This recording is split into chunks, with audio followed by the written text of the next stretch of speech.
Welcome back to Vital Signs. We are here with Steph Shorr, and we are talking all things health and wellness. How do we become peak performing human beings? Because we only have one body. We need to take care of that body because we have to live with it for the rest of our lives.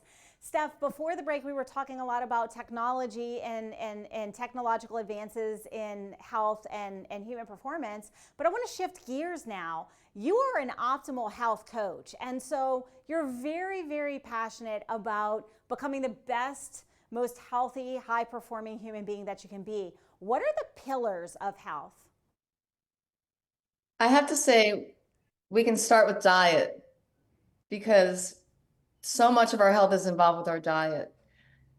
If we can go through the pillars and then go into each one a little bit if you want, but I would say diet, exercise, sleep, not always in that order.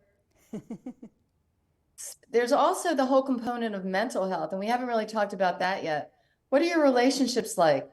Are you comfortable with your spirituality? What about your special purpose? Do you have one? Are you in a situation where your relationships are not going well? You can't really escape from that. You know, that's with you all the time, and that's very harmful to health. So that's something we haven't really spoken about is the mental health aspect. Physical health, exercise, hydration. We talked about posture before. That was very important too. And sleep. I would say starting with those, And all so six let's of them. just Six or dial seven. in a It's little a bit, lot. like a quick dial into each piece of this. Let's talk about movement first, because movement's one of the easiest ones to implement. And it's one of the things that if we're not moving our bodies and we start, we see an almost immediate impact in our energy and stuff. So if we talk really briefly about movement, what does that look like? What is healthy? Like what amount of movement? How do we do this? How do we know we're on track in our body? It's my opinion that you need to combine several different kind of movements over the week. Like you need to have some cardio, that's for your respiratory and your heart. You need to have some strength training, some resistance, some kind of weightlifting. That's for your bone density and muscle strength. Then you also need to have some maybe yoga, something for flexibility and stretching. It sounds like a lot, but if you can find what's fun in those things, like for me, I love to go for a walk, or if I can put on a song that makes me want to dance, that's a great exercise for a couple minutes. You don't have to exercise for hours. A few minutes, several times a day is way better than nothing. You can start there, and you don't have to go run for hours or be on a treadmill. That's actually too much on your knees and ankles, I think. So it's not even really hard to implement if you can you have to find what you love. Thank you for And that. just Thank trying different things is good. A lot of people think pickleball is wonderful. Some people like tennis. I like tennis, but I just like to hit balls. I don't really like to keep score. And with golf too, I'd rather go hit a bucket of balls than walk, spend the whole day on the golf course because I like just the motion of it. So there's so many opportunities for us. Even if you can't go out, you're in front of a computer all day, there's exercises you can do there, but your body needs to move to stay healthy. You start losing muscle mass, your circulation's impaired. It will not go well for you if you have no movement in your life. And what I just heard, and I really want to highlight this, is movement can be fun. What is fun? Getting on the ground and playing with your grandkids counts. It's movement. Getting up and down off the floor, turning the song on and dancing like nobody's looking. That's my favorite way to get movement in. Just starting moving your body is very important and get a little bit in every day. So once we tackle movement, what's the next easiest thing for us to kind of tackle from a health standpoint? Is it sleep? Is it diet? I think probably easiest is sleep because you can meditate a little bit before you sleep. You can do yoga, you can do some stretching, you can try to do calming activities. Watching the news right before you go to bed is not something I recommend. Or, maybe having your to-do list for the next day, maybe have that an hour before you're going to bed because you don't want to get all involved in the detail of what you need to do. You want to have a time to relax and let your body recharge.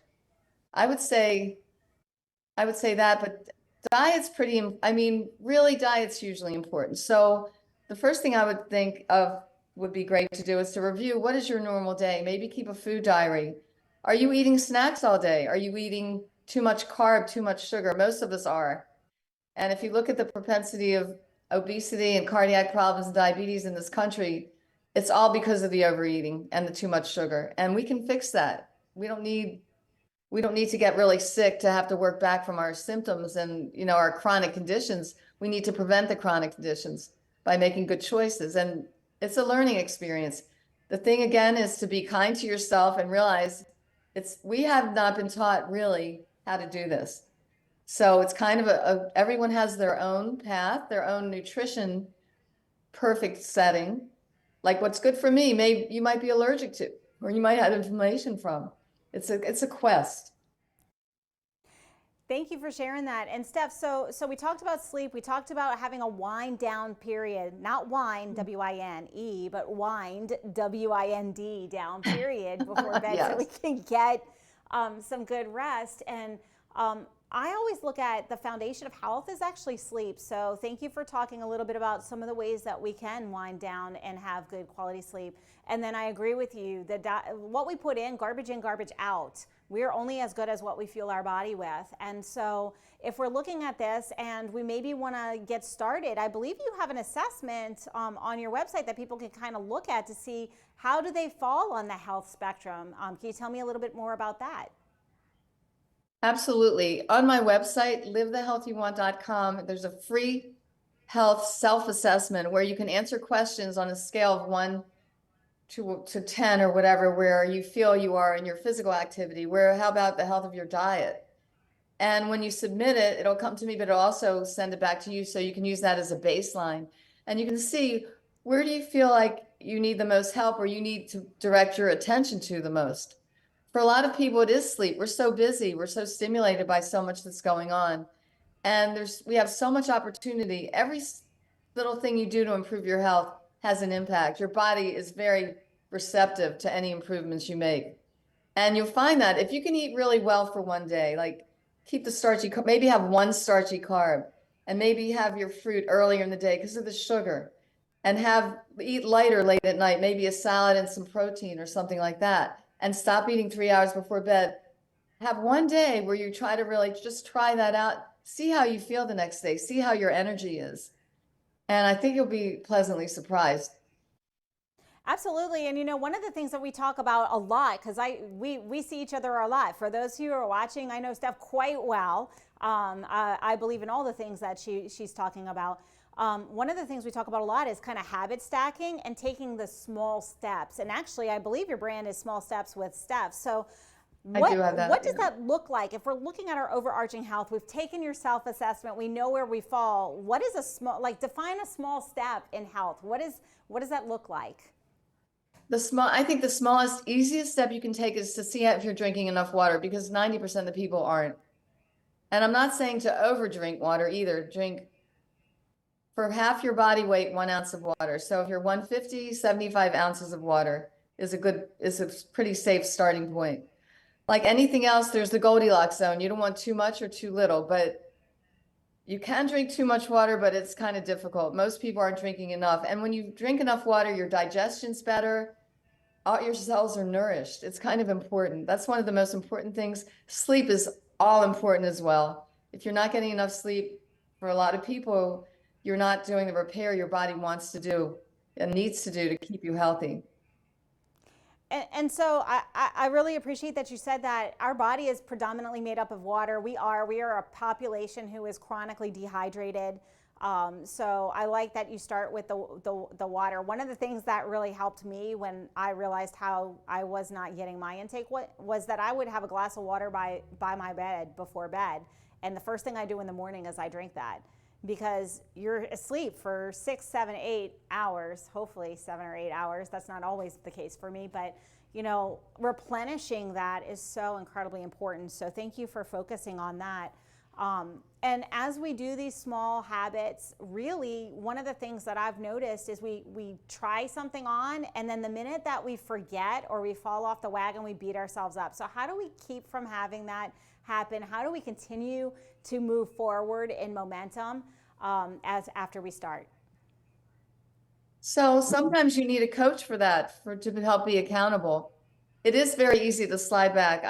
I talked to you in the past about when I travel, all of a sudden, and there's a Starbucks in the lobby, I'm back with the mochas, even though I have half the sugar still. It's a fair amount of sugar. It's a quest. It's a challenge every day, especially when you're traveling. But again, you do the best you can and not beat yourself up too much, because that's not healthy either. And you realize, well, okay, this happened today, but tomorrow I'm not going to, maybe if I had French fries at dinner, I'm not going to eat a lot of starchy carb tomorrow at all. I'm going to let my body work that through.